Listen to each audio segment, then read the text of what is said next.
Merde, j'avais pas vu le décor derrière. Ouais, c'est un tas de fumier, je sais, ouais. Mais vous allez vite comprendre pourquoi je me suis mis là et j'ai choisi ce décor qui correspond parfaitement à la situation. Parlons de la fiscalité justement dans cette vidéo proposée par le Front Populaire, les amis. Mais avant de continuer et de vous faire halluciner, si vous n'êtes pas encore abonné, abonnez-vous s'il vous plaît, si le contenu vous plaît, et commentez, likez, partagez, si encore une fois le contenu vous plaît, ça nous donnera un petit coup de pouce. Allez, on y va, c'est parti. Bon, je me suis un petit peu penché sur la fiscalité du programme du Front Populaire, parce que s'ils passent, s'ils arrivent au pouvoir, il faut qu'on sache quand même à quelle sauce on va être mangé. Bon, ils prévoient accessoirement 50 milliards d'euros de hausse d'impôts dès l'été. C'est demain, hein. C'est le fameux programme commun de la gauche pour les législatives 2024. Donc cette gauche qui s'est regroupée pour constituer ce qu'on appelle un Front Populaire. Et qui a été dévoilé, donc le programme, ce vendredi. Et il prévoit des hausses d'impôts massives, estimées à 50 milliards d'euros par an. Et donc ce fameux Front Populaire vise à revenir sur les principales réformes fiscales de ce qu'a fait Macron et certainement ses prédécesseurs, comme par exemple la suppression de l'ISF, l'allègement de l'impôt sur le revenu, l'instauration de la flat tax et toutes ces mesures qui sont dénoncées par la gauche comme étant des cadeaux aux plus riches vont être annulées. Voilà. Donc, alors, ça peut être bien, hein, la flat tax, ça peut être super sympa. Alors, mais ça sera annulé en cas de victoire de la gauche, bien sûr. Alors, voici les principales propositions de ce fameux programme. Et on va voir ensemble de quoi il s'agit, parce que c'est quand même assez curieux. Et c'est surtout ce paradigme de venir faire croire à tout le monde, on va taxer à fond les riches, comme ça, on va pouvoir financer notre politique sociale, je sais pas quoi, machin. Le problème, c'est qu'on sait tous, hein, si quand tu commences à allumer les riches, qu'est-ce qu'ils vont faire? Ils vont prendre leur clic et leur claque, ils vont se barrer. Il faut arrêter de raconter de la merde. Mais bon, voyons un petit peu les réformes fiscales que compte faire le Front Populaire s'il arrive au pouvoir. Que Dieu nous en préserve.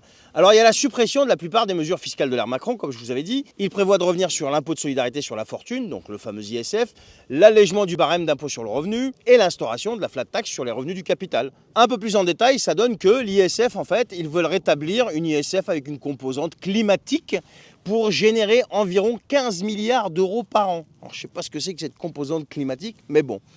L'impôt sur le revenu, ils vont introduire 14 tranches d'imposition au lieu de 5 actuellement.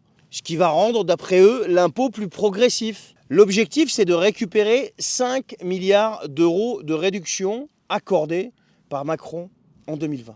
Moi, je suis curieux de savoir c'est quoi ces 14 tranches. 14, vous imaginez le micmac que ça va être? Bref. La réforme de la taxation des héritages. Alors ça, c'est un truc de dingue.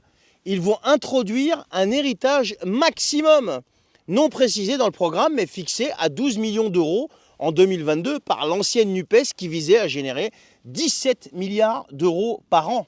Et c'est une mesure qui vise à alourdir la fiscalité des gros patrimoines tout en ménageant les petits héritages. Là, c'est du grand n'importe quoi parce que même si c'est des grandes familles qui ont hérité de génération en génération en génération, mais qu'est-ce que ça peut vous foutre en fait?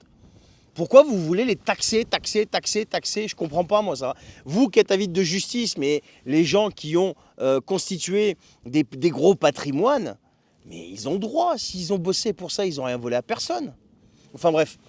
Ensuite, il y a le renforcement de la taxe sur les transactions financières, inclusion des transactions interjournalières et augmentation du taux de 0,2 points, ce qui vise à décourager la spéculation et à générer des recettes supplémentaires. Abolition de la flat tax, donc annulation de la fameuse flat tax de 30% sur les revenus du capital, malgré les bénéfices prouvés pour les investisseurs, afin de réduire les inégalités fiscales entre le capital et le travail. Réduction des niches fiscales. Ils vont cibler les niches fiscales jugées inefficaces, injustes ou polluantes. Bah oui, ils ont Sandrine Rousseau avec eux. Comme par exemple le crédit d'impôt recherche, le crédit d'impôt emploi à domicile pour augmenter encore une fois les recettes fiscales. Mais ça, c'est la gauche, les gars. C'est que de la fiscalité. Ils vont être encore pires que Macron, ces gens-là.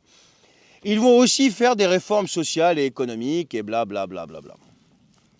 Moi, je vais juste vous rappeler une chose. Ce que disait Mélenchon en 2017, qu'au-dessus de 400 000, il taxait à 90%. Donc au-dessus de 400 000 de revenus, il taxait à 90%.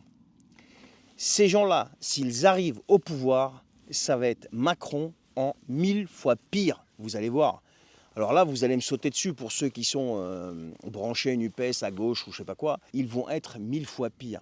Et si vous êtes dans une misère sociale aujourd'hui, vous le serez en pire après. Et vous allez voir. Vous savez pourquoi? Parce que tout le monde croit que venir taxer, défoncer tout le monde, tous ceux qui ont un petit peu d'argent ou qui ont comment dire, un gros patrimoine, etc., ça va être bénéfique à peut-être la première année. Mais quand ces gens-là vont se démerder pour se casser d'ici et laisser le pays dans une merde pas possible, qu'est-ce qui va se passer? Le chômage va augmenter, il va y avoir de plus en plus de faillites d'entreprises, et j'en passe et des pires. Et je ne parle même pas de l'histoire du SMIC à 1 600 €, qui est une foutaise complète, parce qu'à côté de ça, il n'y a aucune réforme pour les petites et les moyennes entreprises. Parce que quand l'artisan du coin, il va falloir qu'il paye 4 ouvriers un peu plus, donc monter leur SMIC, par exemple, s'ils sont au SMIC, à 1 600 balles, et que le mec de l'autre côté, il est complètement défoncé fiscalement, et que il y a de moins en moins de clients, etc., etc., eh bien, qu'est-ce qu'il va faire, cet artisan? Il va mettre la clé sous la porte, il va vous laisser 4 personnes sur le carreau. C'est comme ça que ça va se passer. Alors, je ne sais pas qui sont ces bobos qui viennent nous sortir ces études à 2 balles, mais en attendant, c'est ça qui risque de se passer. Et je vous dis ça tout simplement parce qu'on l'a déjà vu sous l'ère Macron. Plus de 54 ou 57 000 entreprises ont mis la clé sous la porte en 2023. Et on a maintenant les génies de gauche qui vont venir nous expliquer qu'avec un matraquage fiscal de 50 milliards de plus, eh bien, ils vont arriver à créer de la justice sociale et ils vont redresser le pays. Mais les gars, mais retournez à l'école faire des maths, quoi.